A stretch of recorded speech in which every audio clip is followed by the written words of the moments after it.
तो आज करने वाला हूँ मैं अपना हिमालयन 450 का पीछे वाला ब्रेक पैड को चेंज करने वाला हूँ। देख सकते हो कि मैं इसको हाथ से ही रिमूव कर रहा हूँ। अगर हाथ से नहीं निकाल सकते तो आप जस्ट इसको एक पेचकस लेके आप इससे भी ऊपर खींच के रिमूव कर सकते हो, लेकिन मेरा ईज़िली निकल जाएगा। ये निकल गया पिन। इसका जो प्रेशर बना रहता है ब्रेक का, वो ब्रेक का प्रेशर आपको रिलीज़ करना होगा।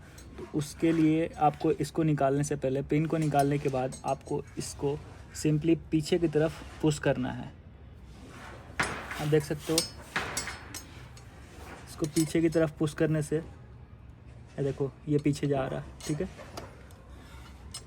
आपको दोनों तरफ से कर लेना है।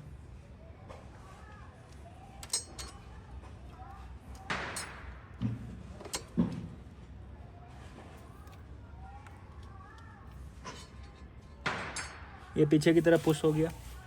अब आपको क्या करना है, यहाँ पे सिंपली आपको एक पतला सा कुछ डालकर, मेरे पास अभी ये स्क्रू ड्राइवर है तो वह इजीली चल जा रहा है इसके अंदर, तो आपको इसको अंदर डाल के इसको पुश करना है पीछे की तरफ धीरे धीरे।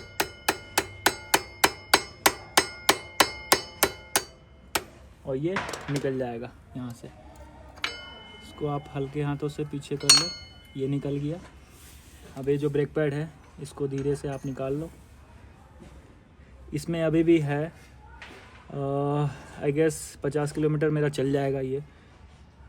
इसका आप ग्रूविंग्स देख सकते हो, काफ़ी है, लेकिन अभी फ़िलहाल मेरे को राइड पे जाना है तो फ़िलहाल इसका चेंज करना ज़रूरी है। मैं रिस्क नहीं ले सकता वो रास्ते में। तो दोनों का कंडीशन आप देख सकते हो, बहुत ज़्यादा है। अभी 50 किलोमीटर तक जाएगा, लेकिन मैं रिस्क नहीं लेना चाहता हूँ, तो फ़िलहाल इसको चेंज करते हैं। मैं इसमें यूज़ करने जा रहा हूँ ये क्रैंक वन का, जो कि आप देख सकते हो। मुझे ये बहुत ही ज़्यादा अच्छा लगा। अगर आप लोगों की अगर इसका रॉयल एनफील्ड की तरफ से अगर आप नहीं लगाना चाह रहे तो आप क्रैंक वन का ज़रूर यूज़ कर सकते हो। तो चलिए फटाफट से इसको निकाल लेते हैं।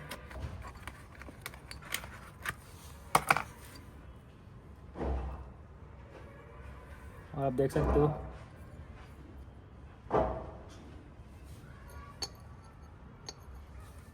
ये पुराने वाला है मेरा। ये मैंने लगाया था एनगेज का, आप देख सकते हो ये कंपनी एनगेज का। ये मुझे अच्छा बिल्कुल भी नहीं लगा, क्योंकि ये मैं रिसेंटली लगाया था इसमें और ये बहुत जल्दी घिस गया। और इसका ये क्रैंक वन का मैंने आगे भी लगा रखा है, तो क्रैंक वन का ग्रिप मुझे बहुत ज़्यादा अच्छा लगा। ब्रेकिंग बहुत ही अच्छा है, सॉलिड है। तो मैं सोच रहा हूँ कि पीछे वाला मैं भी एक बार क्रैंक वन का लगा के देखूँ कैसा इसका रिज़ल्ट आता है, क्योंकि एनगेज का पहले जो लगाया था मैं, बहुत जल्दी घिसा, बहुत जल्दी, तुरंत घिस गया ये। आप लोग भी एक बार क्रैंक वन का लगा कर देखना, बहुत ही अच्छा है। तो चलिए इसको फटाफट से लगा लेते हैं।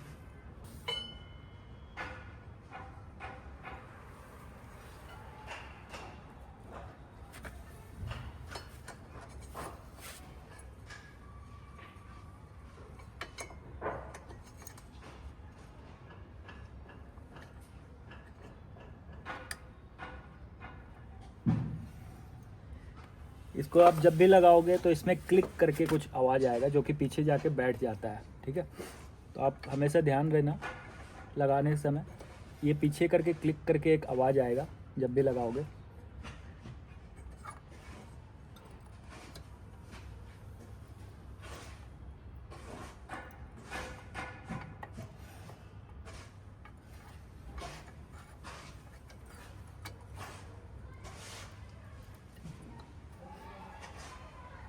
ये लग गया मेरा दोनों।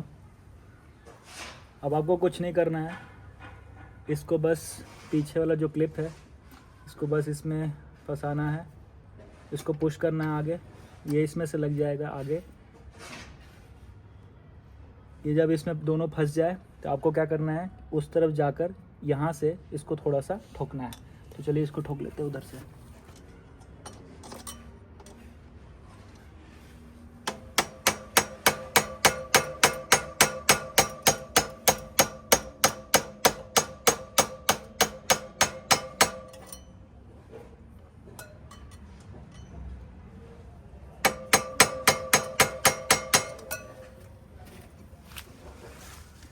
आप इतना कोशिश करना ठोक लेना कि ये पीछे जो उंगली लगाओगे यहाँ पे उंगली लगा कर चेक कर लेना, ये पूरा बराबर होना चाहिए, उतना तक आपको इसको ठोकना है अंदर, और ये आपका इजीली लग के तैयार हो जाएगा। एक बार पीछे वाला ब्रेक दबा के देख लेते हैं, एक बार व्हील घुमा कर देख लेते हैं इसका।